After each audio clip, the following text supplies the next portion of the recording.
Hello everybody, welcome back to Keerthika's kitchen. ఈరోజు వీడియోలో ఒక హెల్దీ బ్రేక్ఫాస్ట్ రెసిపీ మీతో షేర్ చేయాలనుకుంటున్నాను. ఎన్నో పోషకాలు కలిగిన మల్టీగ్రెయిన్ దోశ రెసిపీ చూపిస్తున్నానండి.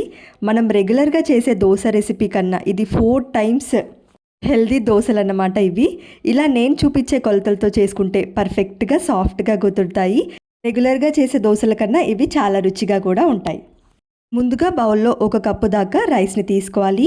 మీరు ఈ ప్లేస్లో బ్రౌన్ రైస్ అయినా తీసుకోవచ్చు, లేదా రెగ్యులర్గా ఇంట్లో వాడే రైస్ అయినా తీసుకోవచ్చు, లేదా కంట్రోల్ రైస్ అయినా తీసుకోవచ్చు. నెక్స్ట్ ఇందులోనే 1/2 కప్పు దాకా పెసర్లు తీసుకోవాలి. అలాగే 1/2 కప్పు పచ్చి శనగపప్పు. నెక్స్ట్ ఇందులోనే సేమ్ 1/2 కప్పు మసూర్ దాల్ వేసుకోవాలి. ఇంకా నెక్స్ట్ ఇందులోనే 1/2 కప్పు దాకా మినపగుండ్లను వేసుకుంటున్నాను. మీరు ఈ ప్లేస్లో పొట్టు మినపప్పు అయినా యూస్ చేసుకోవచ్చు, అది ఆప్షనల్, ఏదైనా పర్వాలేదు. ఇందులోనే ఒక 2 టేబుల్ స్పూన్స్ వరకు పల్లీలు, అలాగే 10 నుంచి 15 వరకు బాదం పప్పును కూడా వేసుకోవాలి. ఇక్కడ చూపిస్తున్న అన్ని మెజర్మెంట్స్ కూడా నేను ఈ 3 కప్స్ మెజర్మెంట్స్లో చూపించాను. ఇప్పుడు వీటన్నిటిని మిక్స్ చేసుకొని ఒక బౌల్లోకి ట్రాన్స్ఫర్ చేసుకోవాలి. ఇలా వేసుకున్న పప్పులన్నీ నీట్గా ఒక 2 సార్లు వాష్ చేసేసుకొని వాటర్ పోసుకొని ఓవర్ నైట్ నానపెట్టుకోవాలి. మీరు ఈ దోశ రెసిపీ మార్నింగ్ బ్రేక్ఫాస్ట్లోకి చేసుకోవాలి అనుకుంటే ఓవర్ నైట్ నానపెట్టేసేయండి. లేదు ఈవినింగ్ డిన్నర్లోకి ప్రిపేర్ చేయాలి అనుకుంటే సేమ్ డే ఆఫ్టర్నూన్ నానపెట్టుకుంటే పర్వాలేదు. నేను ఇక్కడ ఓవర్ నైట్ సోక్ చేశాను. నెక్స్ట్ డే చూడండి మనకు అన్నీ చక్కగా నాని ఉంటాయి. ఇప్పుడు వీటిని ఒకసారి వాష్ చేసేసుకొని ఇంక వీటన్నిటిని మిక్సీ జార్లోకి ట్రాన్స్ఫర్ చేసుకోవాలి.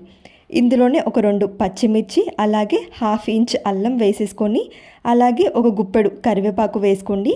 కరివేపాకు జుట్టుకి చాలా మంచిది. వాటర్ వేసుకొని సాఫ్ట్గా దోసపిండి బ్యాటర్ కన్సిస్టెన్సీ వచ్చేలా గ్రైండ్ చేసుకోవాలి. ఇంకా నెక్స్ట్ ఇలా గ్రైండ్ చేసుకున్న ఈ పిండిని ఒక 10 మినిట్స్ నాననివ్వాలి. ఇలా నానబెట్టుకోవడం వల్ల మనకు దోశలు క్రిస్పీగా వస్తాయి. ఇంకా నెక్స్ట్ 10 మినిట్స్ తర్వాత ఇందులోనే టేస్ట్కి సరిపడా సాల్ట్ వేసుకొని ఈ దోసపిండిలో ఈ సాల్ట్ బాగా కలిసేలా ఒకసారి మిక్స్ చేసుకోవాలి. చూడండి బ్యాటర్ కన్సిస్టెన్సీ ఇలా ఉండాలి. ఇప్పుడు దోశ ప్యాన్ పెట్టుకొని బాగా ప్యాన్ వేడైన తర్వాత లో టు మీడియం ఫ్లేమ్లోకి అడ్జస్ట్ చేసుకొని ఇలా ఒక గరిటెడు పిండి వేసుకొని దోశ రౌండ్గా ఈవెన్గా స్ప్రెడ్ చేసుకోవాలి. దోశ వేసుకున్న తర్వాత లైట్గా ఆయిల్ లేదా మీరు నెయ్యి అయినా యూస్ చేయొచ్చు. దోశ క్రిస్పీగా ఉండాలి అంటే లో టు మీడియం ఫ్లేమ్లో పెట్టుకొని ఫ్రై చేసుకోండి. లేదు దోశ సాఫ్ట్గా ఉండాలి అంటే హై ఫ్లేమ్లో పెట్టుకొని ఫ్రై చేసుకుంటే మనకు దోశలు సాఫ్ట్గా ఉంటాయి. ఈ చిన్న టిప్ మీరు ట్రై చేయండి నెక్స్ట్ టైం ఈ రెసిపీ ట్రై చేస్తున్నప్పుడు. ఇలా దోశలు ఇంకో సైడ్ ఫ్లిప్ చేసుకొని ఫ్రై చేసుకుంటే మనకు క్రిస్పీగా దోశలు రెడీ అయిపోతాయి. చూడండి నేను ఇక్కడ చూపిస్తున్నాను మీకు ఎంత సాఫ్ట్గా వస్తాయో. మనం రెగ్యులర్గా చేసే దోశల కన్నా ఇవి చాలా చాలా సాఫ్ట్గా ఉంటాయి. అలాగే హెల్తీ రెసిపీ కూడా, ఇంకా టేస్ట్ కూడా చాలా బాగుంటాయి మన రెగ్యులర్గా చేసుకునే దోశ కన్నా.